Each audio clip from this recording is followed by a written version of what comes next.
భారతదేశ అత్యున్నత న్యాయస్థానం సుప్రీంకోర్టు నూతన ప్రధాన న్యాయమూర్తిగా జస్టిస్ సూర్యకాంత్ నియమితులయ్యారు. ప్రధానమంత్రి నరేంద్ర మోదీ, కేంద్ర మంత్రులు, ప్రముఖుల సమక్షంలో రాష్ట్రపతి ద్రౌపది ముర్ము ఆయనతో ప్రమాణం చేయించారు. సిజేఐ జస్టిస్ బిఆర్ గవాయ్ పదవీకాలం నవంబర్ 23, 2025తో ముగిసింది. దీంతో నూతన చీఫ్ జస్టిస్ ఆఫ్ ఇండియాగా జస్టిస్ బిఆర్ గవాయ్ నుండి బాధ్యతలు స్వీకరించారు జస్టిస్ సూర్యకాంత్. 2027 ఫిబ్రవరి 9 వరకు ఈయన పదవీకాలం కొనసాగుతుంది. నూతన చీఫ్ జస్టిస్ ఆఫ్ ఇండియాగా బాధ్యతలు చేపట్టిన జస్టిస్ సూర్యకాంత్ స్వస్థలం హర్యానాలోని హిసార్ జిల్లా పెట్వార్ గ్రామం. మారుమూల పల్లెటూరులో 1962 ఫిబ్రవరి 10న అత్యంత సామాన్య మధ్యతరగతి కుటుంబంలో జన్మించారు. ప్రాథమిక విద్యాభ్యాసం అంతా స్వస్థలంలోనే సాగింది. హిసార్లోని ప్రభుత్వ కాలేజీలో పీజీ పూర్తి చేశాక న్యాయశాస్త్రంపై ఆసక్తితో రోహ్తక్ చేరుకున్నారు. ఈ అడుగే సాధారణ యువకుడిని దేశ అత్యున్నత న్యాయస్థానం వరకు నడిపించి జస్టిస్ సూర్యకాంత్ను చేసింది. రోహ్తక్లోని మహర్షి దయానంద్ విశ్వవిద్యాలయం నుంచి 1984లో న్యాయశాస్త్రంలో పట్టా పొందారు జస్టిస్ సూర్యకాంత్. ఆ తర్వాత హిసార్ జిల్లా కోర్టులో న్యాయవాదిగా కెరీర్ ప్రారంభించారు. ఇలా ప్రారంభమైన ఆయన జర్నీ అనేక పదవులను అధిరోహించారు. 1984లో సాధారణ న్యాయవాదిగా కెరీర్ ప్రారంభించిన జస్టిస్ సూర్యకాంత్ 2000 సంవత్సరంలో హర్యానా అడ్వకేట్ జనరల్గా నియమితులయ్యారు. అతి చిన్న వయసులో హర్యానా ఏజీగా పనిచేసిన రికార్డు ఈయన సొంతం.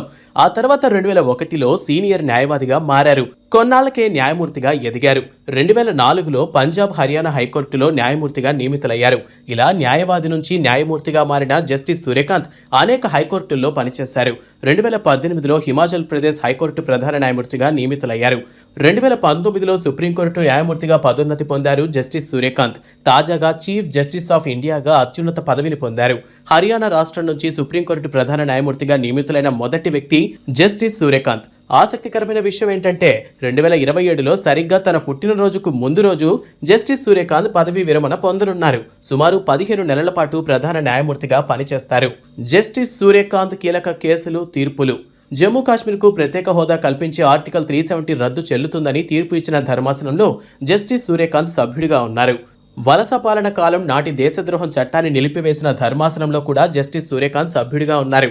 ప్రభుత్వం ఈ చట్టాన్ని సమీక్షించే వరకు దీని కింద కొత్త ఎఫ్ఐఆర్లు నమోదు చేయకూడదని తీర్పులో ఆదేశించారు. బీహార్లో ఓటర్ల జాబితా నుంచి 65 లక్షల మంది వివరాలను బహిరంగంగా ప్రకటించాలని ఎన్నికల సంఘాన్ని ఆదేశించి ఎన్నికల్లో పారదర్శకతను పెంచారు జస్టిస్ సూర్యకాంత్. సుప్రీంకోర్టు బార్ అసోసియేషన్తో సహా న్యాయవాదుల సంఘాలలో 1/3 స్థానాలను మహిళలకు కేటాయించాలని చారిత్రాత్మక ఉత్తర్వులు జారీ చేశారు. ప్రధాని నరేంద్ర మోదీ 2022 పంజాబ్ పర్యటనలో భద్రతా లోపంపై విచారణకు రిటైర్డ్ జడ్జి ఇందు మల్హోత్రా నేతృత్వంలో 5 సభ్యుల కమిటీని నియమించిన ధర్మాసనంలో జస్టిస్ సూర్యకాంత్ ఉన్నారు. సైనికులకు ఒకే ర్యాంక్, ఒకే పెన్షన్ పథకం రాజ్యాంగబద్ధంగా చెల్లుతుందని ధృవీకరించిన తీర్పును జస్టిస్ సూర్యకాంత్ ఇచ్చారు. పెగాసన్ స్పైవేర్ సంబంధిత కేసును విచారిత ధర్మాసనంలో ఉన్న జస్టిస్ సూర్యకాంత్ జాతీయ భద్రత పేరుతో ప్రభుత్వానికి మినహాయింపు ఇవ్వలేమని అన్నారు. చట్టవిరుద్ధమైన నిఘా ఆరోపణలపై విచారణకు సైబర్ నిపుణుల కమిటీని నియమించారు.